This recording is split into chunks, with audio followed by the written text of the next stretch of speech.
Rajahmundry medico Priyanka murder కేసులో అనుమానాలు వీడడం లేదు. ప్రియాంకపై నిందితులు కారుతో దాడి చేసిన ఘటనకు సంబంధించి మాత్రమే సీసీ ఫుటేజ్ బయటకొచ్చింది.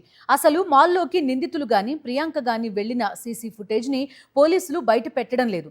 దీంతో మాల్లో ఏం జరిగిందన్న విషయాలపై సందేహాలు వ్యక్తమవుతున్నాయి.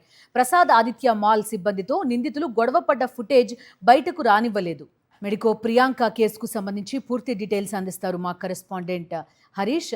చెప్పండి, ఎలాంటి అనుమానాలు ఉన్నాయి?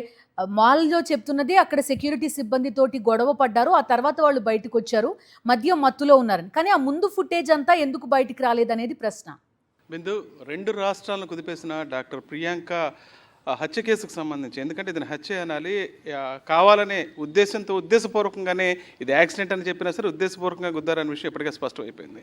దీనికి సంబంధించి అనేక అంశాలు ఇప్పటికీ సందేహాస్పదంగానే మిగిలిపోయినాయి. ముఖ్యంగా 3వ తారీఖు రాత్రి 9:30 దాటిన తర్వాత 10 గంటలకి ఈ ఇన్సిడెంట్ జరిగిన తర్వాత పోలీసులు ఎందుకు 6వ తేదీ వరకు దీన్ని బయట పెట్టలేదు? ఈ 3 రోజుల పాటు ఏం జరిగింది? నిందితులు కాపాడడానికి ప్రయత్నాలు జరిగాయా? ఒకవేళ ఎఫ్ఐఆర్ ఎప్పుడు ఫైల్ చేశారు? 6వ తారీఖు వరకు నిందితులు దాచి ఉంచడానికి కారణం ఏంటి? ఈ మొత్తం వెనక నడిపిస్తున్న అదృశ్య శక్తులు ఎవరు?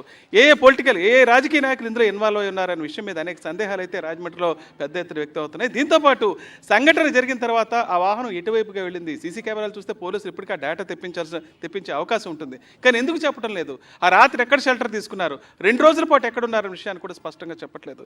దీనికి సంబంధించి మాజీ ఎంపీ మార్గాన భరత్ కూడా అనేక సందేహాలు లేవనెత్తారు. ముఖ్యంగా నేరుగా ముఖ్యమంత్రి నారా చంద్రబాబు నాయుడికి కొన్ని ప్రశ్నలు సూటిగా సంధించారు. దీనికి సంబంధించి ఎందుకు రాజకీయ నాయకులు వెనకాలన్నా సరే ఆ విషయం బయటికి రావట్లేదు, దీన్ని నడిపిస్తున్న అదృశ్య హస్తం ఏంటి? ఎవరైతే బాధితురాలు ఉందో ఆమె తండ్రి వచ్చి రోధించే వరకు కూడా ప్రభుత్వం కానీ, ప్రభుత్వ పెద్దలు కానీ, మంత్రులు కానీ, ఉన్నతాధికారులు కానీ ఎందుకు స్పందించలేదు? ఆ తండ్రి వచ్చి తన ఆవేదన వ్యక్తం చేసి తన బిడ్డను కోల్పోయినని చెప్పి ఆవేదన వ్యక్తం చేస్తే తప్ప ఈ వ్యవహారం బయటకు వచ్చే పరిస్థితి ఎందుకు లేదు? కనీసం సంఘటన జరిగిన 5 రోజుల వరకు ముఖ్యమంత్రి కానీ, హోంమంత్రి కానీ, ఇతరత్ర మిగతా మంత్రులు కానీ ఎందుకు స్పందించలేదని కూడా నేరుగా సూటిగానే ప్రశ్నిస్తున్నారు. వీటన్నిటితో పాటు మొత్తానికి ఆ ఎఫ్ఐఆర్లో ఉన్న కాన్స్పిరసీ ఏంటి? దీన్ని ఆపడానికి ఎవరు ప్రయత్నించారు? ముఖ్యంగా ఎవరైతే ఇన్వెస్టిగేషన్ ఆఫీసర్ ఉన్నాడో ఆయన్ని మార్చాలి. ముందు ఆయన సస్పెండ్ చేసిన తర్వాత ఈ కేసును ముందుకు తీసుకెళ్లాల విషయం కూడా స్పష్టం చేస్తున్నారు. ఇంకో ప్రధానమైన అంశం ఏంటంటే, ఎవరైతే యువ డాక్టర్ ప్రియాంక చనిపోయిందో ఆమె తెలంగాణకు సంబంధించిన వ్యక్తి కాబట్టి ఆంధ్రప్రదేశ్ నేతలంతా పట్టించుకోకుండా వదిలేస్తున్నారా అనే విషయాన్ని కూడా ఇది కూడా సందేహాస్పదంగానే మారిపోయింది. ఎందుకు స్పందించడం లేదు?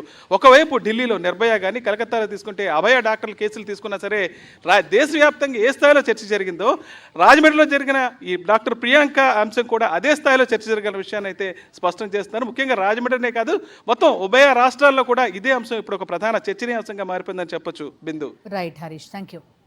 మరిన్ని అప్డేట్స్ కోసం ఛానల్ ను సబ్స్క్రైబ్ చేయండి. నోటిఫికేషన్స్ కోసం బెల్ ఐకాన్ పై క్లిక్ చేయండి.